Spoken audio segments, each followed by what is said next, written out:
One of the most common points of disinformation that I've been seeing is that because of the storm on the Gulf of Mexico, and no, I'm not calling it the Gulf of America because that is stupid. Because of that storm on the Gulf of Mexico, climate change is canceled. Many have even gone as far as to say that because Trump took office, climate change is over. That is by far the dumbest thing ever, and I'm going to break down why that's so frivolous to think in this video. First of all, we all know the data. 2024 was 1.55 degrees Celsius, or 2.79 degrees Fahrenheit warmer than what the baseline year should be. We have not seen a below average year, temperature-wise, globally, since the I think mid-1970s, and in the U.S. since the mid-1980s, we have not seen that. In New York City, we have not seen a year finish below average since 2014, and I know there's a small concentrated space, but you get my point. It's generally been cold. Even looking at individual months, in the U.S., we've certainly seen cold months, but I don't remember the last time that we globally saw a below average month, because if the cold is over North America, there'll be extreme heat or extreme above average temperature somewhere else. And then when you have the extreme warmth over the U.S., it's sort of is vice versa. But overall, there's a very clear trend of warming. We're seeing global sea levels rise, and we're seeing more extreme weather patterns. So, first, I'm going to explain how climate change can actually make a storm like the one we saw on the Gulf Coast more possible. Because obviously, climate change is thought of as, more so global warming. And then the idiot is going to say, with global warming, how is it possible for it to snow on the Gulf Coast? Seems like global cooling, if anything. Well, the Arctic Ocean is warming up. The Arctic is one of the fastest warming places. We're seeing days where parts of the Arctic are temporarily above freezing in the winter. This happened in December 2015 and again in February 2018. If the Arctic Ocean is above freezing in the winter, that's concerning. I think December 2022, we saw Barrow, Alaska reach 40 degrees in December, which again is disturbing. You're seeing this warming up of the Arctic. What this can do, though, is it can spill extreme cold down further south. And that's what we've seen here. These cold waves of epic proportion can actually get even more extreme due to the effects of climate change. And I'm being serious as I say that, too, because, a weaker polar vortex is what leads to the extreme cold coming further south, into the United States. Temperatures, haven't really dropped to the same historical levels that they once have, but single digits in Louisiana is usually caused by a strong polar vortex, which we saw. Now, I didn't check too much on what the actual low temperatures were, because I'm more focused on the snow aspect of it. Since it was just a cold wave, probably wouldn't get as much attention. But the February 2021 extreme cold wave across Texas, Mexico, and most of the central United States in general is a great example of how we saw the sudden stratospheric warming, and we saw Arctic air spill out across Canada and into the United States in mid-February 2021, turning catastrophic, and also bringing rare snowfall deep into Texas. And that was also proven to be connected to climate change. First of all, the banding on a storm to bring more snow is impressive, because the forecasts, called for like 3 inches in Mobile, 4 inches in New Orleans, relatively low amounts.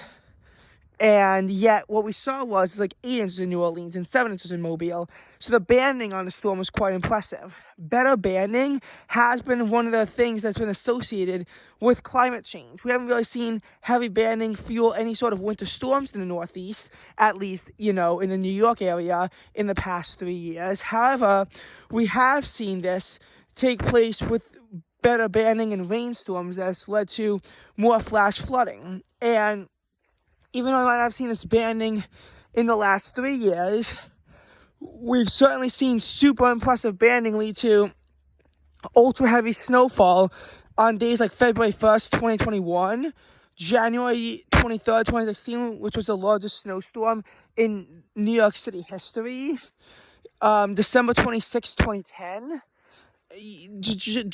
Just to name a few examples, we've seen all that ultra heavy banding.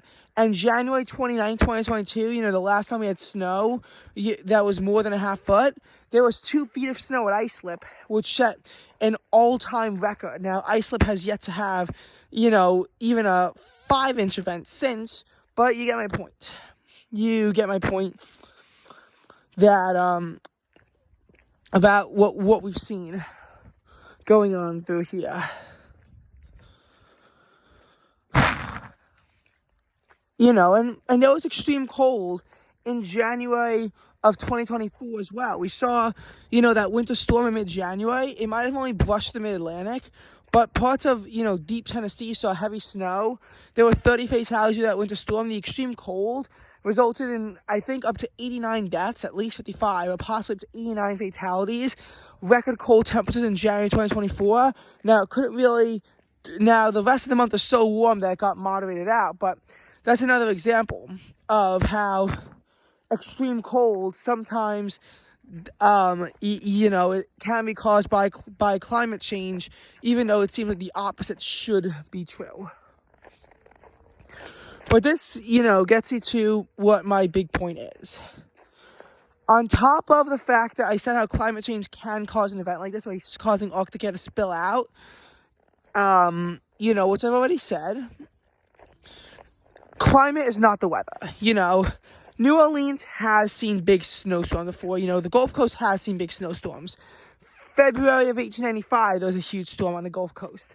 There was also a huge storm on the Gulf Coast in December of 1963. We saw another moderately sized winter storm along the Gulf Coast in December of 2017. There was snow in Florida in January of 2018. So we've seen stuff like that before. January 2014 also brought snow down pretty far in the Deep South. Actually, significant parts of the Deep South have had significant snowfall, as recently as the 10th of January. So not even that long ago in terms of how many days it was. But this is because, cold air temperatures down there do occasionally happen. Usually it's with dry air, but sometimes there can be, moisture left around if you have back-to-back storms. Which, in this case, there was already the cold front that brought the cold in. So this was able to start with temperatures in the 30s, and another cold wave dragged temperatures down into the upper teens, very low 20s, leading to an extreme cold warning. Now, I'm not sure what the actual high temperatures are going to be and what the actual lows were, and I'm not sure this will be record-breaking because it did coincide with another extreme Arctic snap in 1985. Amongst other years like 1977, but the high temperature, I think I saw the forecast in New Orleans was 31. It was like 34 in Mobile and Pensacola. So, very low high temperatures, especially for the high temperatures that were forecast. And then we're going to see lots of nights that are sub-freezing before we see days with high temperatures that gradually rebound through the 40s and 50s. It'll take a while, though. They're in for a period of very cold temperatures. Like, very cold temperatures. But climate is not the weather, Just because we're warming up doesn't mean it's always going to be warm there. There have been times where we've seen cold days. Even, in all seasons, there's been cold stretches due to global warming. And every time that there is a cold stretch, everyone argues that global warming is called off, when in reality, that's just not true. It's just that weather patterns are variable, and sometimes you happen to get colder than average temperatures. However, what I will say is that the frequency of cold months is decreasing, and that, sort of proves why climate change is real. looking at 2023, 9 months were warmer than average. Only August, September, and December fell in the below average column. And the months that were above average were, for the most part, well above the months that were below average. Looking at 2023 in New York City, June, August, November were the only months that fell into the below average column. Oh, and May. May was also below average. But again, the only significant one was June, and the warm months significantly outweighed that. January 2023 was 10 degrees warmer than average and set a record. So, and we were close with records in February 2023 and April 2023. And December 2023. Well, not close, but second place. 2024, we weren't as close with setting records. It wasn't really like any of them were, within a degree of reach or so. But honestly, like, shift November up a day, and instead of, shift November up a day, and it certainly is possible for November to have been close to a record, just based on the fact that you're taking out a day that had a high of 39 and a low of 30, and putting in a day that had a high of 81 and a low of 61, which is disturbing for Halloween. And the amount of climate emergencies that the U.S. has had over the last little bit has also been evidence as to why something is changing. Like 2024 saw a record amount of tornadoes, especially in tropical cyclones, which is very unheard of. There was the extreme drought across the northeastern United States in the month of September, October, November, and all the wildfires. Speaking of wildfires, it's possible for the wildfires in Southern California to become the costliest natural disaster in the history of the United States. And we're seeing that unfold right now. We're also seeing, all these extreme hurricanes bearing down. Hurricanes Helene and Milton are already probably going to be in the top 10 costliest, though honestly there's a chance that Milton might not even make it in at $34 billion, just because of how clogged the top of the list really is. And Helene's forecasted damage total is between $75 billion and $95 billion. And that's just recently too. When you look at all the stuff involving climate change, you gotta realize there was all these other extreme cyclones too that have had extreme damage totals. December 2022's winter storm, that bomb cyclone, and then the obviously horrendous cold wave and power crisis in Texas and winter storm, all that stuff in February 2021. September 2021, Hurricane Ida bore down one of the worst December tornado outbreaks, and honestly one of the worst tornado outbreaks in history, took place in 2021.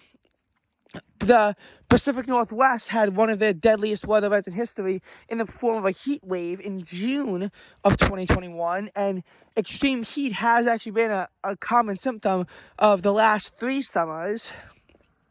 We're seeing extreme floods taking place in some places and extreme droughts taking place in others. Like, our climate is clearly unstable.